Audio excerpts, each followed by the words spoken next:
All right, Charlotte. This was a very, very bad weekend, I guess. Extended weekend, oddball weekend. Let's go the oddball weekend. Oh, Oddball I weekend like that. includes Mondays. Yeah. I like So that a it's lot. a very bad oddball weekend for point guards ish, right? So you've got Chris Paul breaks his hand on Friday, has to have surgery, is out 4 to 6 weeks. You've got Kate Cunningham with the left knee strain on Saturday. He's out for a while. You got Tyrese Halliburton last night, slips on the floor, does the splits, the awkward splits, and strains his hamstring. He's out for a while.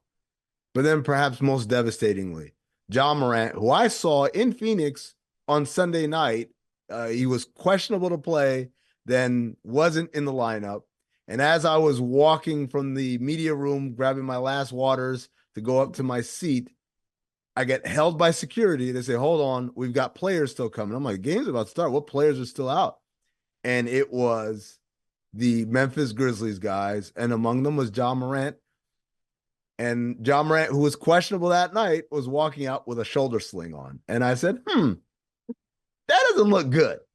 Yeah, and And nothing had come out about that yet. You were nothing had just come like, out. I oh, just, this is, yeah.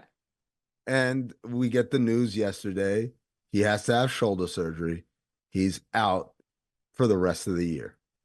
And I don't know where to begin here. Let's go chronologically, especially Okay, since Ja's the big story. Let's lead up to a crescendo there. right. So Chris Paul, four to Yeah. six weeks, broken hand. Charlotte, you pointed this out to me yesterday. How many times Chris Paul has broken his hand? I did not know this until yesterday, Amin. Chris Paul has broken his hands collectively 11 times. He has had five surgeries on one, six surgeries on the other. I'm sorry, I can't remember if it was left or right. But this feels like Chris Paul has broken his hand in a way that most people go to the dentist. He's like, "Hey doc, I'm back for hand surgery," the way you'd be like, "Hey, I'm here for my teeth cleaning." And that is, I feel like that's an aspect of professional sports that a lot of fans don't fully comprehend. It's just the level of pain, like the threshold of pain that these guys go through regularly. And if you've had a career as long as Chris Paul's, and apparently you have hands that are very prone to breaking, you'd play through that and you just keep going. And then it happens again. What happens 11 times? Like that Yeah. happens again. It Oh happens no, I 11 mean times. now. I mean like Oh, now we're doing it all over again when the Warriors really could probably not use this happening. yeah. I mean, like, look, and we talk about most everybody's broken a bone. You get the cast, all your friends sign it in a couple weeks or whatever, and then they take it off, and your hand is all withered and very lacking color and all that. But like, you get back to normal. He said 11 surgeries, like broken his hand to the point where we need to surgically repair this. That's kind of crazy. I told the story to you yesterday of I tore my ulnar collateral ligament in my thumb a few years ago playing in Steve Nash's charity soccer game. And Drew Brees was playing for the Saints. He tore the same exact ligament within like 5 days of me. And I think he was playing again in 3 weeks, and I was out for like 2 months with my Right. hand in a cast and everything after surgery. And yes, part of it is they have a team of doctors working round the clock Yep. and trainers and all that stuff to help them with their physical therapy. But the other part of it is, yo, dude, like they're not coming back 100% from these injuries.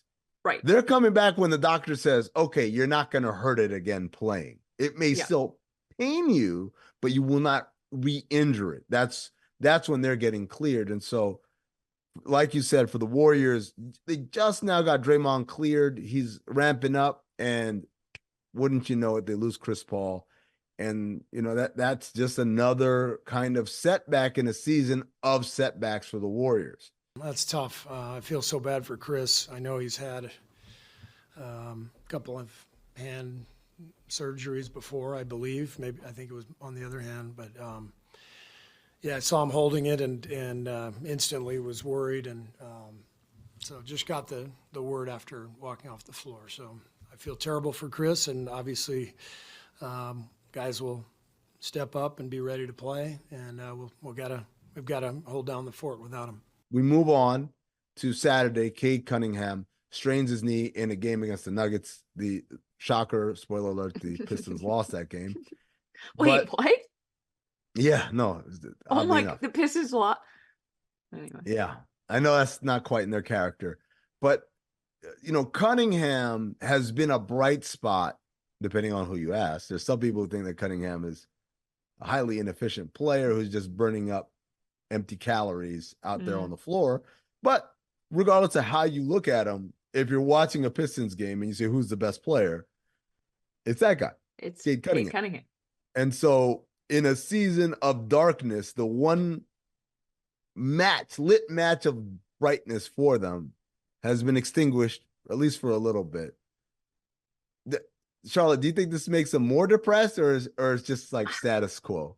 Part of me feels like it yes, probably. The real answer is like, yeah, it probably makes them more depressed to have the one guy who you can point to is like, well, he's got something going on. For him to be hurt. I mean, you could say this is really just adding injury to insult for the Pistons. I think that there's also maybe a part of them that's like, well, when you hit rock bottom, like you feel like it can't get worse, then Cade Cunningham gets hurt. Maybe that is some sort of comfort. You know what I mean? As like, well, okay, this probably feels about as bad as it can get.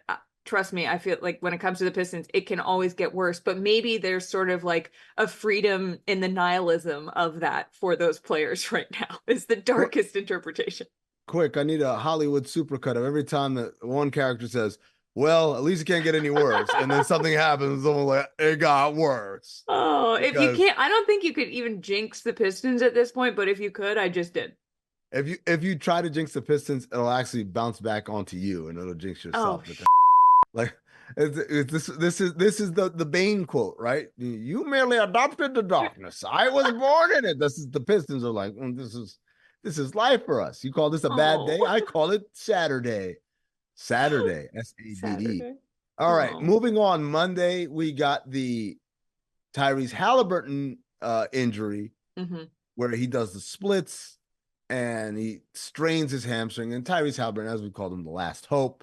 And the Pacers, after a little rocky kind of exit past the in-season tournament final, they kind of got their together over the last couple of weeks, and they've been winning.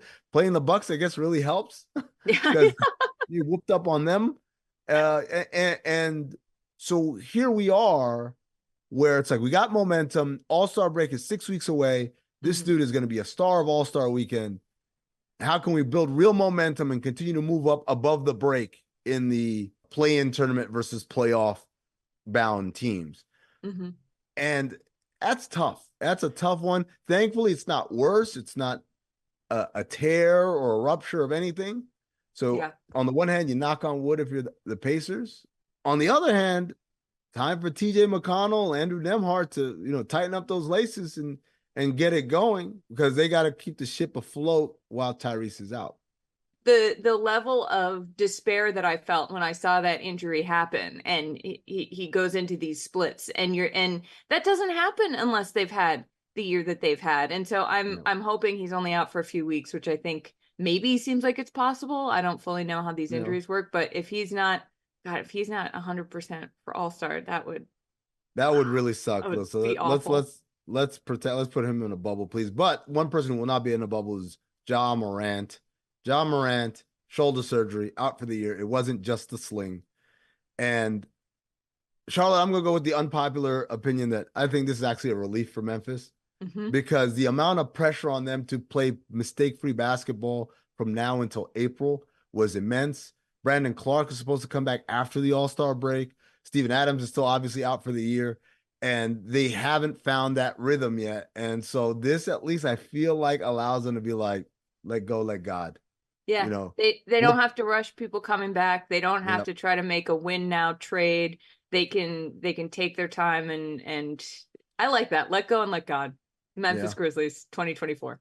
It was always going to be a cursed season, so just accept it, take the L. Thankfully, your best players are all young guys. It'll be interesting to see how Ja Morant returns off of this. Paul George, if you remember, took him like a strong couple of years to get back to being Paul George after his shoulder surgery. So hopefully all those guys heal quickly and heal well and don't have any further complications. Also, one last thing. I learned that a subluxation just means dislocated. Charlotte Wilder, Thank Medical you. Dictionary. Thank you so much.